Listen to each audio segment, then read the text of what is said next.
I hope for your sake you do not experience times that you are not as productive as you wish that you could be, but if you're human, chances are you will. The question is, what do we do when we start dipping? What do we do when life seems to catch up and say, hey, you fucked up 1 time, 2 times, 3 times, 5 times? What do we do? My name is Rob. I make videos about emotional intelligence. If we don't understand the issue with stopping the momentum, we will allow the momentum to stop. So let me tell you how I feel about it. Momentum in general tends to be quite straightforward. We do the little things that we have to do every single day to make ourselves feel like we actually deserve the life that we have. Hopefully that we are building towards the life that we deserve we have, that we feel we need, perhaps. So I say this in the simplest way: try your very best every day to do a little something that picks you up, because it will make the difference in terms of trying to pick others up. It will make the difference in terms of how we feel when we wake up in the morning, or perhaps how we're supposed to feel when we are around people that we love. Now, I have experienced a dip in productivity, and I realize that this always happens because I lose my way. I lose my vision. And it's fair to say that this is probably something that happens to a lot of other people as well. So how am I to get that back? The first thing is action. Getting back into the basics, the habits, the stacking of habits, the forcing myself to do the hard work. The second thing is making sure that all of the knots are tied and that I'm closing the loops. This is something I picked up from Grant Cardone. If we don't close the cycle will continue to stay open. Even in the smallest things in life. Say, for instance, we say to ourselves, I need to finish this thing in half an hour. For instance, this walk today. If I don't go through the motion of actually moving my ass, even if it's a beautiful day, even if I need to do 50 other things, if I don't go through the motion of closing the loop in that half an hour, then I have allowed myself to say that all of the other things in the day are not nearly as important, that the time doesn't matter as much. Now, you might be saying to yourself, for a channel about emotional intelligence, Rob, this is a kind of a hard pill to swallow. I mean, shouldn't you be outside enjoying your life? Yes, you should. But realize that building every day, actually having responsibility in life, seeking the adventure of responsibility in life, is the most satisfying in the long run. That if it is our responsibility to be a steward of this land and spend all day here, if it is our responsibility to take care of our family, however, spending all day here doesn't make very much sense. So I say this with the most open heart and the most genuine heart, that listen, there's a time in life to enjoy yourself, and there's a time in life to really push past and say, hey, I need to be efficient here. Otherwise, we're not going to live up to our own expectations. And if we don't do that, or if we don't at least aspire to be a little bit better, chances are we won't be living up to anyone else's expectations either. It's a part of loving ourselves to say, hey, you fool, you set these things in motion. Let's try to make the very most. Let's try to actually do the work and prove to yourself that you can do the work. Okay, so I've fallen off, hypothetically, and honestly physically in some ways too. How else do I go about getting back on the horse? Well, setting the time period is very important, but procrastination really just comes down to not setting aside the time and sitting down and doing it. In Atomic Habits by James Clear, he talks about a really simple concept. He says, listen, put yourself in a scenario where you're going to go and do that thing. Put yourself in the environment, put yourself in a certain space where it's more likely that you're going to do the thing. And even if you don't get to doing the thing, even if you do it for 3 seconds, is better than not allowing yourself the time, the energy, and the space to do that thing to begin with. For instance, I need to make an emailing campaign. You might be thinking to yourself, why the fuck do you need to do that? Well, it's something I've said to do to myself for a while. And it's something that will never show immediate dividends.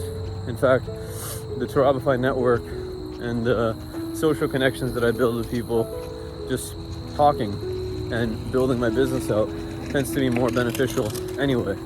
But I know that in writing the emailing campaign, I can passively be influencing people.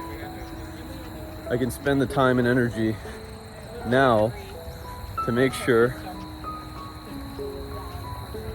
that this thing will keep giving back beyond when I am capable of putting the energy in. So building systems to make sure that what I think is important keeps moving forward is a part of my daily tasks, because I want to keep moving forward and I want to help as many people as I can. Part of the reason I'm making these videos, me being one of those people, these videos keep me accountable a lot of the time. So I vlog, talk about the issues that come up, and hopefully trying to live a productive life. Okay, so I got this emailing campaign to write. I also have some books I want to read. I have some leads I need to follow up to get some contracts. What is the point of doing all of this? That I came across very recently. The hardest thing is to realize that when those tough decisions come along in life, when those things that we don't want to confront, the things that either force us to say yes or force us to say no, and we decide to slump away from them, and we decide, hey, you know what, I'm not even gonna give myself the luxury of making a decision. I'll just continue forward. 9-to-5 job in the rat race, for instance, or a relationship that we don't want to be in, right? When those instances come up where we think to ourselves, you know, I either got to stay or I got to go, it's very, very important, and sometimes I fail at this myself. It's very, very important to try to go through and at least learn from that experience why even thinking about that scenario is important. For me, I currently do basically have a 9-to-5 job, but I have 2 companies that I'm also building. So I need to consistently think about, hey, the 9-to-5 job is paying me and I'm building a business. I'm essentially a business owner there. But what is it that I want to do? And when I think about it clearly, I know that I don't want to be the one doing all of the work at the office. I want to build the systems, I want to integrate the culture, and I want to hire the right people so that I can step away and the business is actually more productive by virtue of not being in there all of the time. Now, what does that really require? Probably finding a couple of people that can do what I do, at least 80% efficiency. That takes time. That takes a lot of time. But it also takes some money. It also takes a sense of investment. So if I spend all of my time hauling buckets, they call it as a metaphor, I can't build pipes. Thusly, it comes down to the job after the job. It comes down right now to the work that I set in place after I do the work that society has given me of being the producer. So I have to find the connections, I have to find the network, I have to find the individuals that will allow me to get into that position so that I can further get closer to where I want to get in life. A lot of thinking required, but more than anything, it's execution. More than anything, it's just picking up the phone or going to that conference or creating an email campaign or doing that shit that isn't fun. And the biggest lesson that I want to deliver in this video to myself and you is keep your damn emotions out of it. Seriously. Emotional intelligence is the act of self-soothing. It's to say to ourselves, hey, this is a difficult life.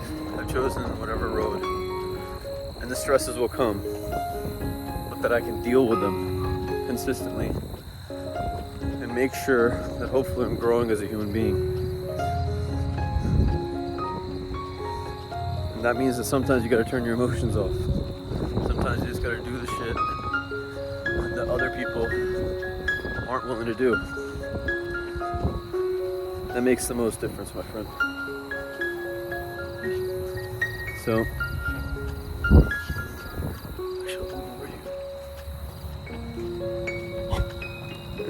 have a good day.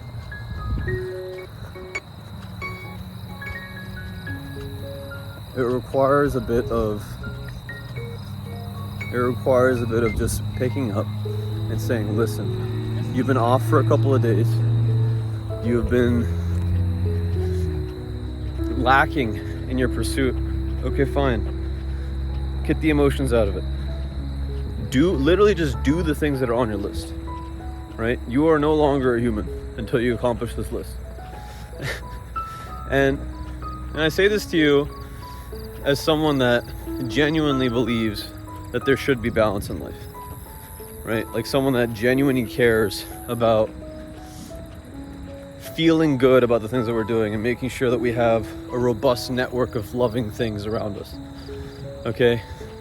However, in order to get there, in order to understand that, in order to give enough of a shit, you really just need to do the do. You really just need to put in the work, get the emotions out of it, and show up every single day and produce and knock out those goals that align with that larger version, the place that you want to be in life. Anyway, I hope you found this inspiring in some capacity. I'm about halfway through my walk, so I'll make another video. It's the next one, actually. Actualize your potential catalyst. This world takes a lot from you if you let it, but really, it needs you, and that's why it takes from you. Take care of yourself. I'll see you in the next one.